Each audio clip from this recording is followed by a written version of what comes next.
আবার আনা হয়েছে। একটু খাও তাব্বু, খাও, একটু খাও। এই যে তরমুজটা কত সুন্দর লাল দেখেন। অনেক সুন্দর লাল। তো ভাবি তরমুজ কাটতেছে।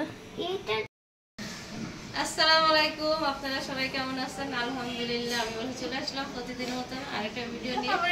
আজকে 8 রমজান, সবাইকে 8 রমজানের মোবারক। এই যে তরমুজ ভাবি কেটে ফ্রিজে রাখতেছে। আমি একটু যাই, ভাবি বলতেছে আমি একটু যাই। তো আপার বাসায় এই যে তরমুজ পাঠাবো, তো এটা আপার বাসায় পাঠাবো। আর আছে কি কি আনছে সেটা আপনাদের দেখাই আছে। তারপর ওই যে ইয়ে করবে, একটা ইলিশ আনছি দেখেন।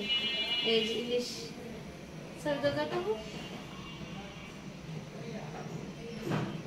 ইলিশ মাছ আনছি। ইলিশটা আজকে রান্না করবে না, লসের কালকে চিংড়ি মাছ। এই যে বড় চিংড়ি আনছি মিষ্টি কুমড়া দিয়ে খাওয়ার জন্য। এই যে দেখেন, তো এই যে এই ইলিশটি আপনার 670 টাকা, আর চিংড়ি মাছ আছে 470।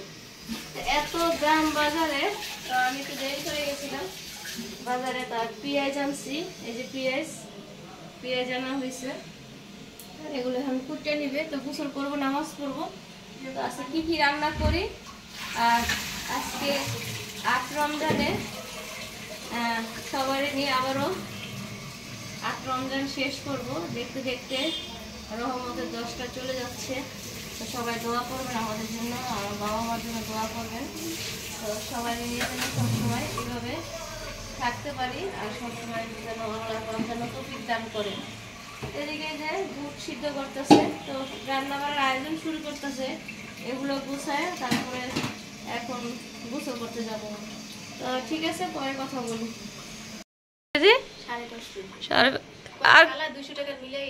আর কয়দিন পরে মনে করেন পেঁয়াজ রাখা যাবে করেন। তো রমজান মাসে পেঁয়াজ একটু বেশি লাগে।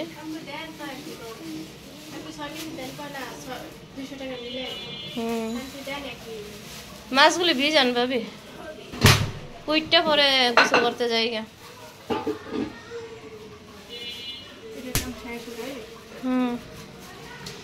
আঙ্কেলের বলতেছি ফ্যান ডাইনটা লাগাইতে, দেখি সে না লাগালে আমি ঈদের আগে লাগাই দিব। ও ওই কি পরে যাস আবু, পেঁয়াজটা কি করো?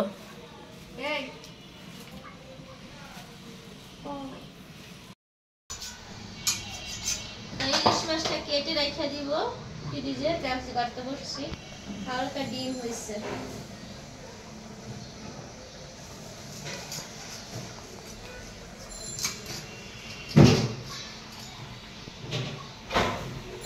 আর এখন যে ইলিশ মাছের দাম,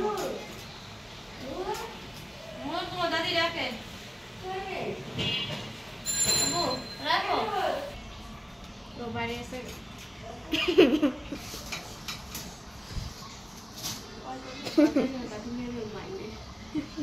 আনতে চাইছিলাম ভাবি।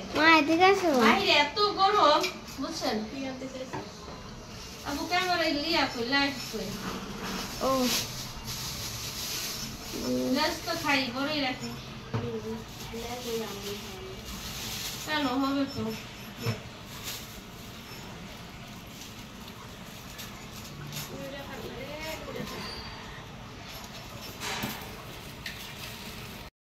সেদিক দিয়ে ইফতারি ফেলতেছি।